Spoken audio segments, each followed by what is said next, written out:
అందరికీ వందనాలండి. మరొకసారి వాక్య భాగంలోనికి వెళదాం. మన బైబిల్ గ్రంథాలు ప్రతి ఒక్కరూ కూడా తీసినట్లయితే బైబిల్ గ్రంథంలో నుండి మరి కొన్ని విషయాలను మనం ఈ రోజున ధ్యానం చేద్దాం. మత్తయి సువార్త 22వ అధ్యాయము, మత్తయి సువార్త 22వ అధ్యాయము 41వ వచనాన్ని ఒకసారి చదువుదాం రండి. ఒకడు ఆ, పరిసయ్యులు కూడి ఉండగా అప్పుడు పరిసయ్యులు కూడి ఉండగా యేసు వారిని చూచి క్రీస్తును గూర్చి మీకేమి తోచుచున్నది ఆయన ఎవని కుమారుడని అడిగాను. వారు ఆయన దావీదు కుమారుడని చెప్పిరి. అందుకైన అలాగైతే నేను నీ శత్రువులను నీ పాదముల క్రింద ఉంచు వరకు నీవు నా కుడిపార్శ్వమున కూర్చుండమని ప్రభువు నా ప్రభువుతో చెప్పెను అని దావీదు ఆయనను ప్రభువని ఆత్మవలన ఎలా చెప్పుచున్నాడు? ఆత్మ వలన ఎలా చెప్పుచున్నాడు? దావీదు ఆయనను ప్రభు అని చెప్పిన ఎడల ఆయన ఎలాగో అతని కుమారుడగునని వారిని అడుగగా ఎవడును మారుమాట చెప్పలేకపోయాను. మరియు ఆ దినము నుండి ఎవడును ఆయనను ఒక ప్రశ్నయు తెగింపలేదు. చాలండి. ఇక్కడ 41వ వచనం మనకు ప్రధానమైన వచనం, అనగా 41, 42 వచనాలు ప్రధానమైన వచనాలు. పరిసయ్యులు కూడి ఉన్నప్పుడు యేసు ప్రభు వారు ఒక ప్రశ్న వేశారు. పరిసయ్యులు కూడి ఉన్నప్పుడు యేసు ప్రభు వారు ఒక ప్రశ్న ఏమిటంటే, క్రీస్తును గూర్చి మీకు ఏమి తోచుచున్నది? నేను క్రీస్తు అని మీరు నమ్మటం లేదు. ప్రభువు చెబుతున్న మాట, క్రీస్తునని నేను మీరు నమ్మడం లేదు. కానీ అసలు క్రీస్తుని గూర్చిన మీకు ఉన్న ఆలోచన ఏమిటి? మీకేమి తోచుచున్నది అని అడిగినప్పుడు, క్రీస్తు అనగా ఇదిగో ఆయన దావీదు కుమారుడు అని పరిసయ్యులు చెబుతా ఉన్నారు. అక్కడ కూర్చున్న వాళ్ళు లేక అక్కడ గుమ్ముగూడి ఉన్నవారు, ఆ కూడి ఉన్నవారు ఏమని చెబుతున్నారంటే, ఆయన దావీదు కుమారుడు అని చెప్పుచున్నారు. దావీదు కుమారుడు అని ఎలా చెబుతున్నారయ్యా మీరు? ప్రభువు నా ప్రభువుతో అన్న మాటలో దావీదు ఆయనను ప్రభువు అని అంటున్నాడు కదా, కానీ మీరేమో ఆయన కుమారుడు అని అంటున్నారు కదా. ఈ రెండు మాటలకును పొంతన ఏమిటి?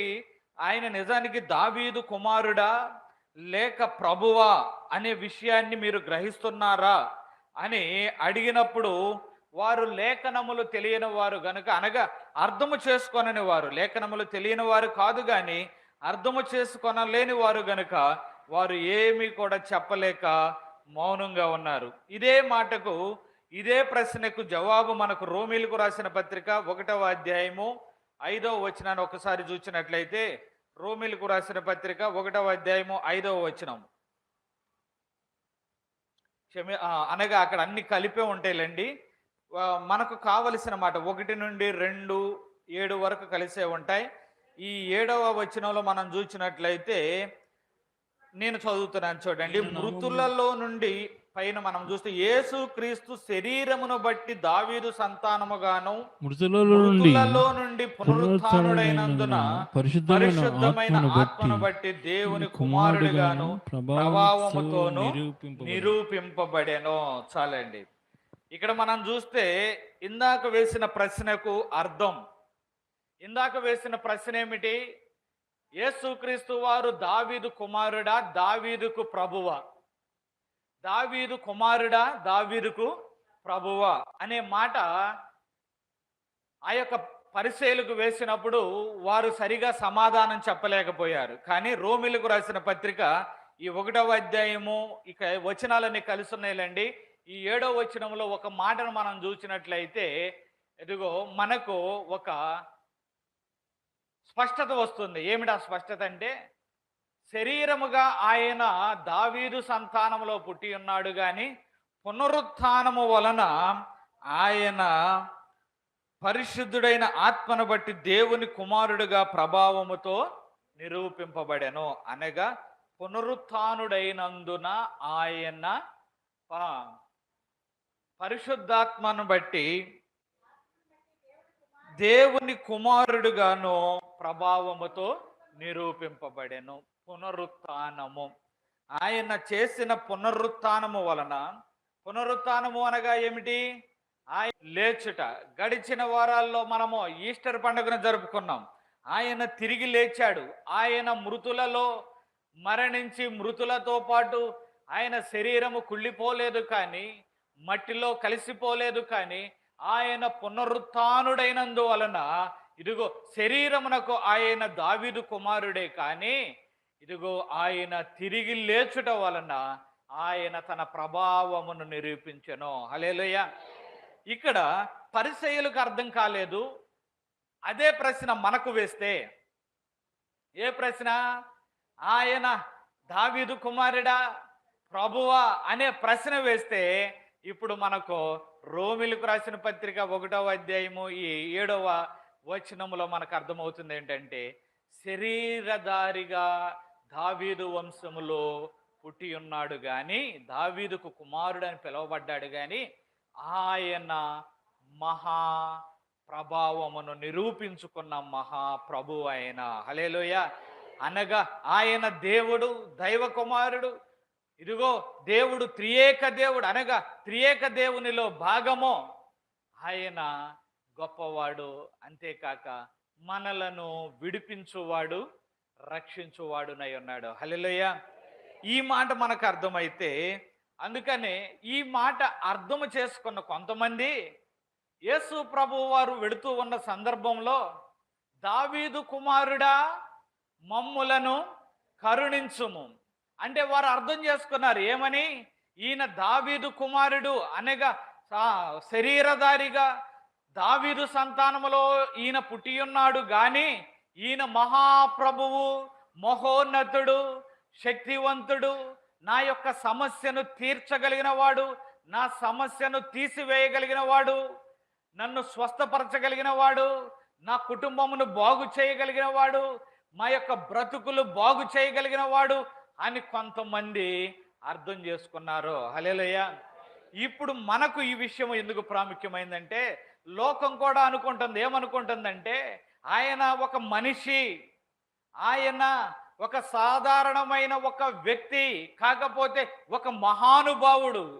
ఆయన ప్రేమను గూర్చి బోధించాడు, సహనమును గూర్చి బోధించాడు, లేక ఇతరులను ప్రేమించమని బోధించాడు, సమాజమునకు హితవు పలికాడు. కనుక ఆయన ఒక మహానుభావుడు, ఒక మంచి వ్యక్తి అని లోకము అర్థం చేసుకుంటుంది. లోకము ఆ విధంగా అర్థం చేసుకుంటుంది కనుక ఆయన ప్రభావమును లోకము గుర్తించటం లేదు. కానీ ఇదిగో నీవు ఆయన శరీరుడిగా పుట్టి తిరిగి లేచి ఆయన దేవుని కుమారుడిగా తిరిగి లేచను అనే విషయం అర్థమైతే, ఇదిగో లోకానికి మేలు కలగలేదేమో కానీ నీకు నిశ్చయముగా మేలు కలుగుతుంది. హల్లెలూయా. ఆ మాటను అర్థం చేసుకుంటే బైబిల్ గ్రంథంలో ఇది అర్థం చేసుకున్న కొంతమందిని చూద్దాం. ఏమని? దావీదు కుమారుడే కానీ ఈయన ప్రభువు, మమ్ములను విడిపించగలిగిన వాడు, మా శ్రమ నుండి విడిపించగలిగిన వాడు అని కొంతమంది అర్థం చేసుకున్నారు. పరిసయ్యులేమో ఆయన దావీదు కుమారుడు అనగా యేసు ప్రభువు వారిని ప్రత్యక్షంగా నమ్మలేదు కానీ క్రీస్తు అని ఆయన వస్తాడని, ఆయన దావీదు కుమారుడు అని అనే విషయం వారికి అర్థమైంది. కానీ ఎదుటుగా ఉన్న ప్రభువును మాత్రము ఈయన దావీదు కుమారుడు, ఈయనే క్రీస్తు, ఈయనే ప్రభువు, ఈయనే విడిపించగలిగిన వాడు అనే విషయాన్ని వారు అర్థం చేసుకోలే. అర్థం చేసుకున్న వారికి ఏమైనా మేలు జరిగిందా అంటే ఏ మేలు జరిగినట్టుగా కనిపించదు. ఇంకా అంతేకాకుండా యేసు ప్రభు వారిని హింసించారు, దాని వలన ఇంకనూ వారు ఉగ్రతను సమకూర్చుకున్నారేమో కానీ ఏ మేలును పొందుకోలా. కానీ ఈ రోజున బైబిల్ గ్రంథంలో అర్థం చేసుకున్న కొంతమందిని చూద్దాం. ఆయనను అర్థం చేసుకున్న కొంతమందిని, మనుషుడు కాదు ఈయన, ఇదిగో శరీరధారిగా ఈ లోకములో ఆయన దావీదు కుమారుడిగా జన్మించాడు గాని ఈయన మమ్మలను రక్షించగలిగిన వాడు అని అర్థం చేసుకున్న కొంతమంది వ్యక్తులను బైబిల్ గ్రంథంలో ఈ ఉదయకాలంలో మనం చూద్దాం. మత్తయి సువార్త 15వ అధ్యాయము 22వ వచనం. మత్తయి సువార్త 15వ అధ్యాయము సీదోను ప్రాంతములకు వెళ్ళగా తూరు సీదోను ప్రాంతములకు వెళ్ళగా ఇదిగో ఆ ప్రాంతముల నుండి కనాను స్త్రీ ఒకటి వచ్చి ప్రభువా దావీదు కుమారుడా నన్ను కరుణింపుము నా కుమార్తె దయ్యము పట్టి బహు బాధపడుచున్నదని కేకలు వేసాను. అందుకైన ఆమెతో ఒక మాట ఆయనను చెప్పలేదు. అప్పుడు ఆయన శిష్యులు వచ్చి ఈమె మన వెంబడి వచ్చి కేకలు వేయుచున్నది గనుక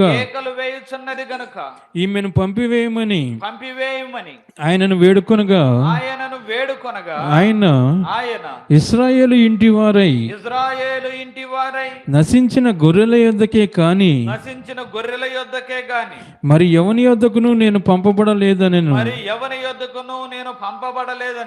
ఆయనను ఆమె వచ్చి ఆయనకు మ్రొక్కి ప్రభువా నాకు సహాయం చేయమని అడిగాను. అందుకైన పిల్లల రొట్టె తీసుకొని కుక్క పిల్లలకు వేయుట యుక్తము కాదని చెప్పగా ఆమె నిజమే ప్రభువా కుక్క పిల్లలు కూడా తమ యజమానుల బల్ల మీద నుండి పడు ముక్కలు తినును కదా, బల్ల మీద ముక్కలు తిను కదా అని చెప్పాను. అందుకు యేసు అమ్మా నీ విశ్వాసము గొప్పది, నీవు కోరినట్టే నీకు అవునుగాక అని ఆమెతో చెప్పాను. ఆ గడియలోనే ఆమె కుమార్తె స్వస్థత నొందెను. హల్లెలూయా. ఇక్కడ ఒక భాగాన్ని చూసుకున్నాం. ఇందాక చెప్పాను దావీదు కుమారుడు ఆయన ఎవరు, ఆయన ప్రభువు అనే విషయాన్ని మనం అర్థం చేసుకోవాలి. లోకం అర్థం చేసుకోలేదు కానీ మనము అర్థం చేసుకున్నట్లయితే ఇదిగో ఇక్కడ ఒక ఆమెకి అర్థమయ్యింది ఆయన ఎవరో అర్థమయ్యి యేసు ప్రభు వారి వద్దకు వచ్చింది. తన ఇంటిలో సమస్య ఉందండి. ఏమిటా సమస్య? తన కుమార్తె దెయ్యము బట్టి బహుగా బాధపడుచున్నది. ప్రభువా నా కుమార్తె దెయ్యము పట్టి బహు బాధపడుచున్నది అని కేకలు వేసెను. అయ్యా, కేకలు వేయటం అంటే ఆమె యొక్క పరిస్థితి అత్యంత దయనీయంగా ఉంది. అత్యంత దయనీయముగా ఉన్న పరిస్థితుల్లో ఇదిగో ఈయన నన్ను రక్షించగలిగిన వాడు, ఈయన మమ్ములను విడిపించగలిగిన వాడు, ఈయన నా కుమార్తెను స్వస్థపరచగలిగిన వాడు, ఈయన నా సమస్యను తీర్చగలిగిన వాడు అని ఆ తల్లి వచ్చి యేసు ప్రభు వారి వద్ద కేకలు పెడతా ఉందండి. ఏమని కేకలు పెడుతుందో తెలుసా? దావీదు కుమారుడా నన్ను కరుణింపుము. హల్లెలూయా.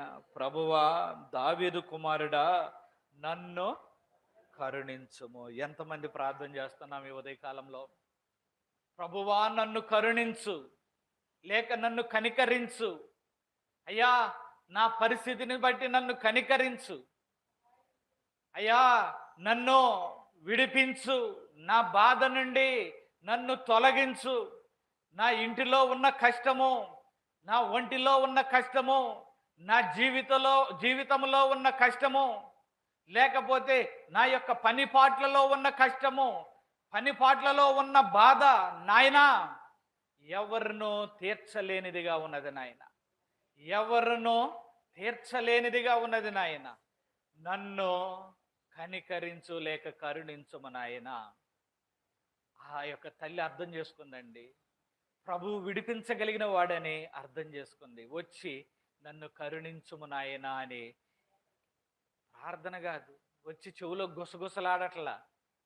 వచ్చి చెవులో గుసగుసలాడట్లా, కానీ ఆమె కేకలు పెడతా ఉన్నది. సమాజంలో అందరూ కూడా ఈమె కుమార్తె దెయ్యం పట్టిందా అని అనుమానంగా చూస్తారేమో, అవమానంగా చూస్తారేమో, లేక ఇబ్బంది పెడతారేమో అని అనుకోకుండా ప్రభువు ఎదుటికి వచ్చి నమ్మింది ఏమిటంటే, నేను ఆయన యొద్ద కేకలు పెడితే ఇదిగో నా అవమానమును కొట్టివేయగలిగిన వాడు, ఇదిగో నా సమస్యను తీర్చగలిగిన వాడు, నా కుటుంబంలో ఉన్న బాధను నివారించగలిగిన వాడు. హల్లెలూయా. ఆమెలో ఏ సందేహం కనపట్ల. సందేహించేదైతే ఒకవేళ ప్రభువు చేస్తాడేమోనని వచ్చి చెవిలో గుసగుసలాడేది కదా. కానీ గట్టిగా అడుగుతుంది అంటే ఆమెలో ఇక ఏ అనుమానం లేదు. నా ప్రభువు విడిపించగలిగిన వాడు, నా ప్రభువు స్వస్థపరచగలిగిన వాడు. హల్లెలూయా. అనుమానం లేకోకుండా అడగడం అనేది ఎంత గొప్ప విషయమో తెలుసా? అనుమానం లేకోకుండా ప్రభువును అడగడం అనేది ఎంత ప్రాధాన్యమైన విషయమో తెలుసా? కానీ మనకు చాలా సందర్భాల్లో అడుగడుగునా అనుమానమే, అడుగడుగునా సందేహమే, అడుగడుగునా అల్ప విశ్వాసమే, అడుగడుగునా కొన్ని సందర్భాల్లో అవిశ్వాసమే, సందేహము. ఎందుకు ఈ సందేహాలు అంటే, కొన్ని సందర్భాల్లో జరుగుతుందో లేదోనని, కొన్ని సందర్భాల్లో మనుషులను చూచి, కొన్ని సందర్భాల్లో పరిస్థితులను చూచి అనుమానం పడుతూ ఉంటాం. కానీ ఈ ఉదయకాలంలో మనకు ఈ యొక్క తల్లి చెబుతున్న లేకపోతే నేర్పుతున్న పాఠం ఏమిటంటే, నేను ఏ విధముగానైతే ప్రభువును విశ్వసించానో, ఏ విధముగానైతే ప్రభువును నమ్మానో, మీరు కూడా అదే విధంగా ప్రభువును నమ్మండి. హల్లెలూయా, హల్లెలూయా, హల్లెలూయా. ఒక్కసారి మనం కూడా పరిశీలన చేసుకుందాం. ఏ సమస్య నుండి నీవు వెళుతున్నావో, ఏ కష్టము నుండి నీవు వెళుతున్నామో, ఏ కష్టము ఏ బాధ నుండి నీవు వెళుతున్నావో, ప్రార్థన లేకుండా, కేకలు లేకుండా, దేవుని సన్నిధానంలో మోకరించకుండా నీకు విజయము కలుగదు.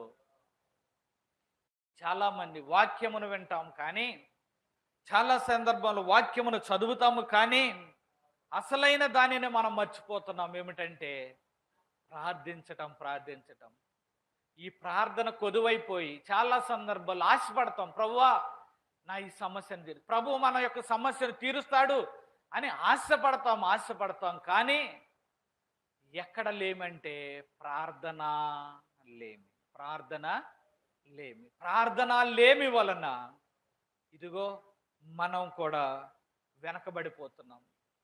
కేకలు పెట్టిందండి, మనం కేకలు పెట్టే అనుభవము, లేకపోతే మొరపెట్టే అనుభవము, దేవుని యొక్క సన్నిధానములో ప్రార్థించే అనుభవం మనకు ఉన్నదా? కనీసము గడియ అయినను మనం ప్రార్థించగలుగుతున్నామా? యేసు ప్రభువు తన శిష్యులతో అంటాడు, ఒక్క గడియ అయినను మేలుకుగా లేక మేలుకొని ఉండలేరా, మెళకువగా ఉండలేరా అంటాడు. ఒక విషయాన్ని చెప్పనా, మనకు పని ఉందనుకోండి, రోజంతా కష్టపడతాం. అయ్యా మధ్యాహ్నం కొంతసేపు విశ్రాంతి తీసుకోరాదు, మధ్యాహ్నం కొంతసేపు పడుకోరాదు, అమ్మో పని అవ్వదండి, రాత్రి 9 అయిపోయింది అయ్యా చాలేవయ్యా, అమ్మో పని అవ్వదండి, రాత్రి అర్ధరాత్రి అయిపోయింది అయ్యా పడుకోవయ్యా, పని అవ్వదండి, ఉదయాన్నే 6ంటికే లేచావేంటమ్మా, పని ఉందండి.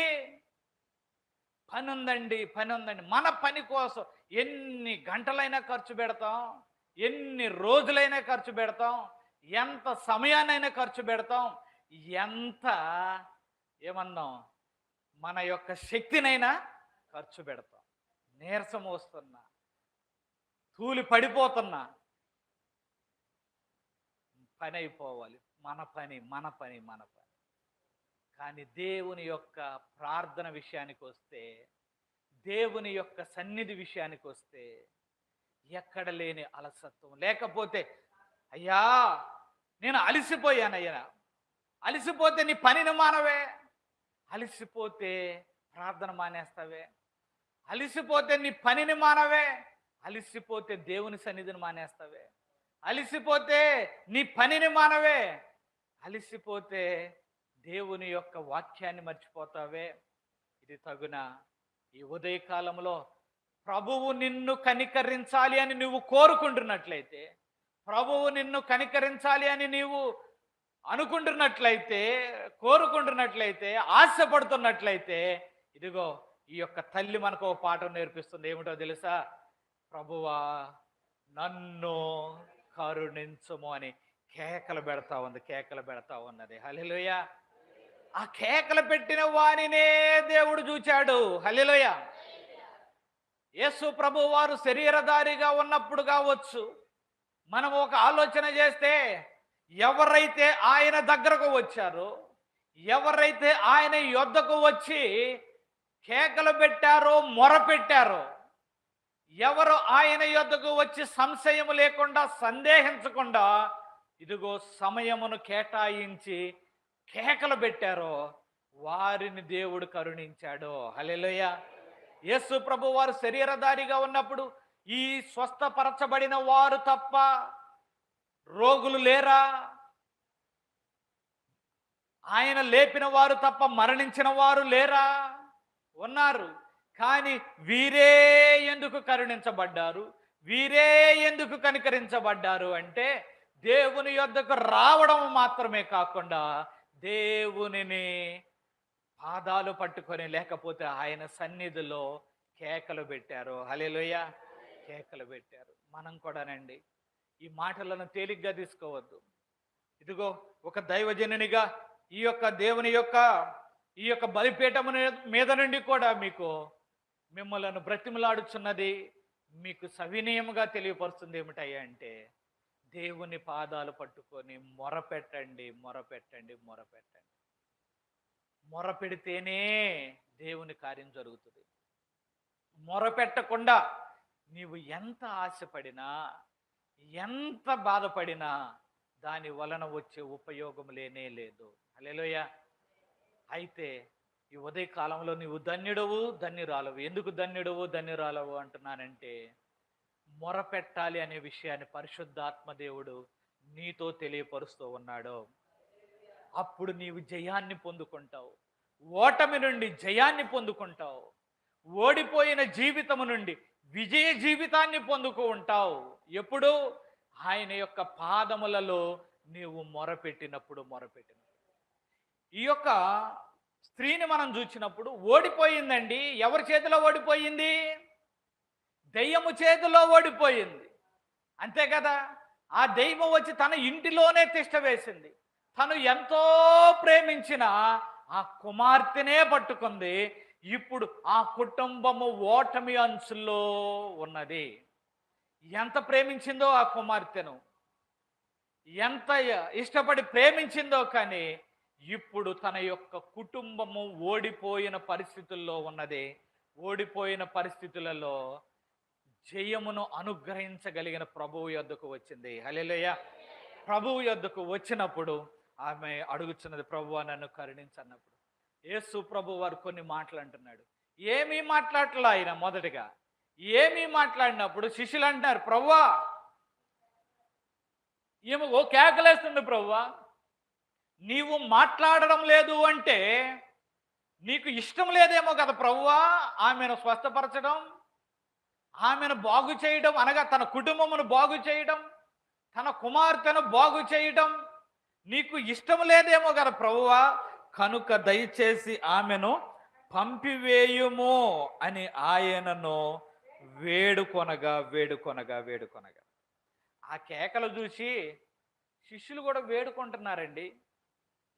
అంటే ఆమె కేకలో శిష్యుల హృదయాలను కూడా కదిలించేసి ఉంటాయి. శిష్యుల హృదయాలను కూడా కదిలించేసాయి. అయ్యో ప్రభువా ఆమె అంతగా ఏడుస్తుందయ్యా, ఆమె అంతగా అడుగుతుందయ్యా, అయ్యా ఆమె బాధ చూడలేకపోతున్నామయ్యా, సరే నీకు ఇష్టం లేకపోతే ఆమెను పంపించేసే ప్రభువా అంటే ప్రభువు ఒక చిరునవ్వు నవ్వుకొని ఉంటాడు. నవ్వుకొని, ఇదిగో నన్ను మొరపెట్టు వారిని స్వస్థపరచకుండుట నాకు ఇష్టమా? నాకు మొరపెట్టు వారిని నేను స్వస్థపరచకుండుట నాకు ఇష్టమా? విడిపించకుండుట నాకు ఇష్టమా? అని ఆయన మరొక మాట అంటున్నాడు. కొద్దిగా ఆమెను పరీక్షిస్తున్నాడు. ఏమని పరీక్షిస్తున్నాడంటే, అమ్మా, పిల్లల రొట్టె తీసి కుక్క పిల్లలకు వేయుట యుక్తము కాదు కదా. అనగా ఇజ్రాయేలు జనాంగాన్ని, ఆమె ఇజ్రాయేలురాలు కాదు, అన్యురాలు. ఆమె అన్యురాలు. ఆమె యొక్క వంశము, దేశము కూడా మనకు మార్కు సువార్తలో కనిపిస్తాయి. అక్కడ ఆమె గురించి ఏం రాయబడి ఉంటుందంటే, సురోఫెనీకియ వంశస్థురాలకు గ్రీసు దేశస్థురాలు అనే మాట మనకు మార్కు సువార్త 7:26లో కనిపిస్తుంది. అయితే సరే, ఏదేమైనప్పటికీ కూడా ఆమె ఇజ్రాయేలీయురాలు కానే కాదు. అనగా యేసు ప్రభు వారు ఒక మాట అంటున్నాడు. ఏమంటున్నాడంటే, అమ్మా, ఇదిగో పిల్లలకు ఇయ్యవలసిన ఆ రొట్టె ముక్క కుక్క పిల్లలకు వేయుట యుక్తము కాదు అని ఆమెతో చెబుతున్నాడు. పైన కూడా అంటాడు, ఇజ్రాయేలు ఇంటి వారే నశించుతున్న గొర్రెల యొద్దకే గాని మరి ఎవరి యొద్దకును నేను పంపబడలేదు అనేను. యేసు ప్రభు వారు కొద్దిగా అక్కడ కఠినంగా మాట్లాడుతున్నాడు అనే మాట మనము అనలేం, కానీ ఆమెకు కొద్దిగా ఆలోచించేటట్లుగా, ఆమెను పరీక్షించేటట్లుగా, లేకపోతే ఆమె యొక్క స్థితిని పరిశీలించేటట్లుగా మనకు కనిపిస్తుంది. ఇప్పుడు ఆ మాట అంటే పౌరుషం ఉన్నవాళ్ళు, గర్వం ఉన్నవాళ్ళు ఏం చేస్తారు?